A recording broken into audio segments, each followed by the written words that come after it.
13h, 14h. Europe 1, 13h. Mais merci d'avoir choisi Europe 1 pour vous accompagner. Europe 1, 13h, suite et fin avec vous, Mickaël Dorian, et vos invités, l'analyste politique et géopolitique Michel Fayad et le journaliste Elliot Maman.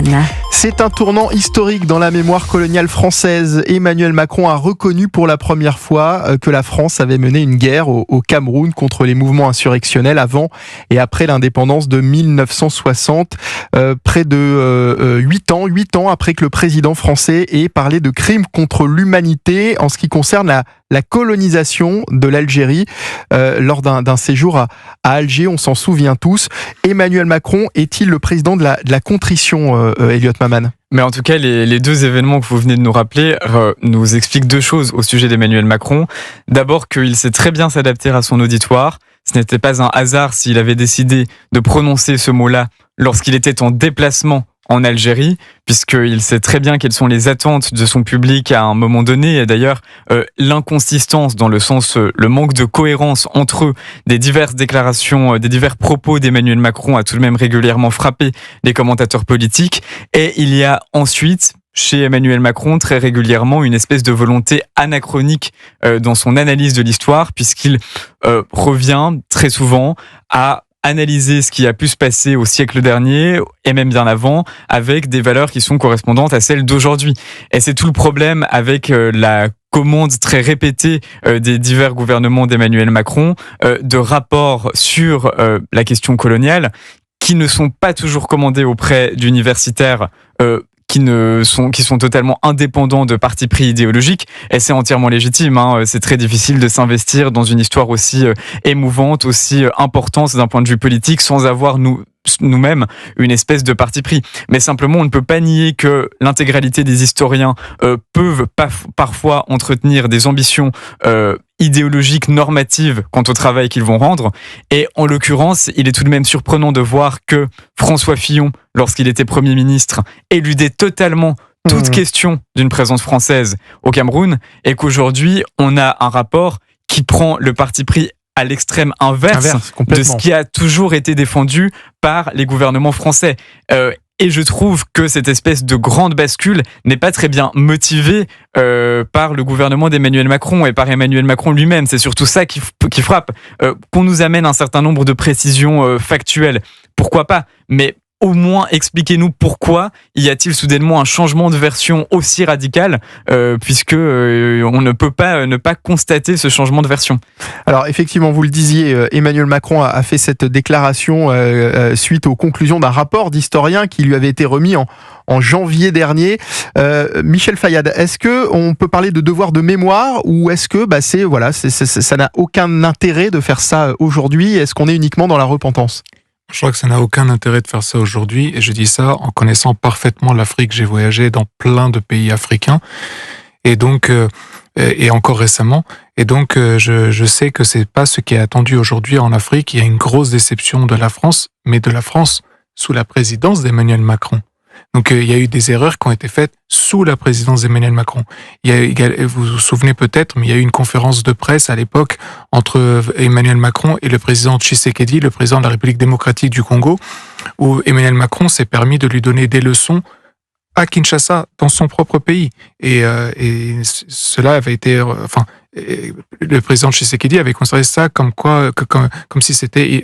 de manière inacceptable. Et le résultat, c'est qu'aujourd'hui, au lieu d'avoir la France qui faisant un accord entre le Rwanda et la République démocratique du Congo, c'est Donald Trump qui le fait.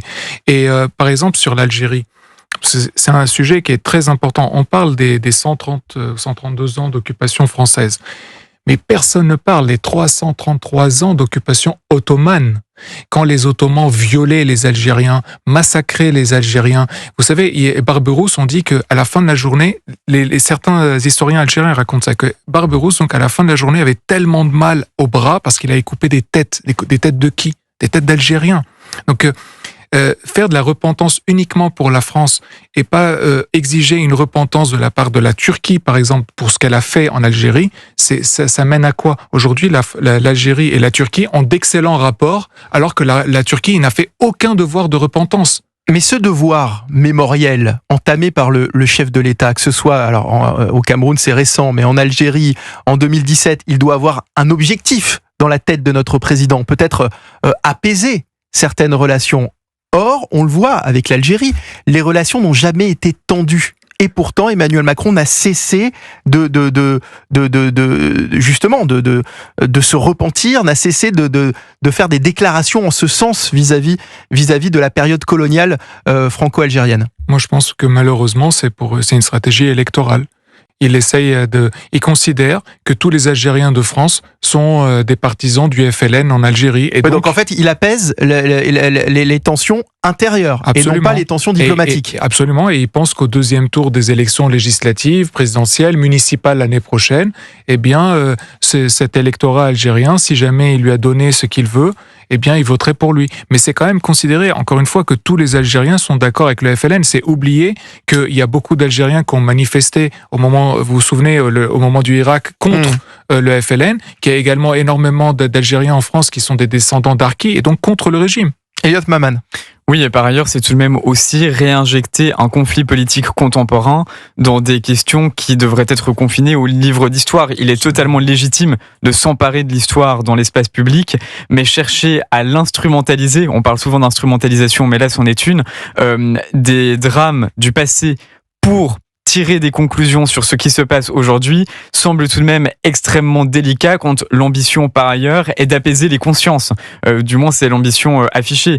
Et il est vrai que l'on est parfois surpris également par une espèce d'asymétrie dans nos considérations des diverses traites dans l'histoire. Je pense qu'on est tous d'accord pour dire que les traites humaines sont abominables et qu'elles n'auraient jamais dû exister. En revanche, elles ont été pratiquées par absolument l'intégralité des aires géographiques, par la quasi-totalité des pays, par l'intégralité des aires civilisationnelles. Et les premières traites ont été faites par les Africains et ensuite par les musulmans. Absolument. Donc, Et en revanche, s'il y a en effet une espèce de spécificité des démocraties libérales et bien souvent européennes, c'est d'avoir théorisé puis surtout appliqué l'abolition de la traite. Et c'est quand même aussi sur ça que l'on pourrait parfois essayer de faire une espèce de devoir mémoriel, c'est-à-dire pourquoi la préservation de nos institutions libérales est importante, parce qu'elle a permis de mettre fin à tous ces maux, à toutes ces abominations sur lesquelles on fait encore des recherches académiques aujourd'hui.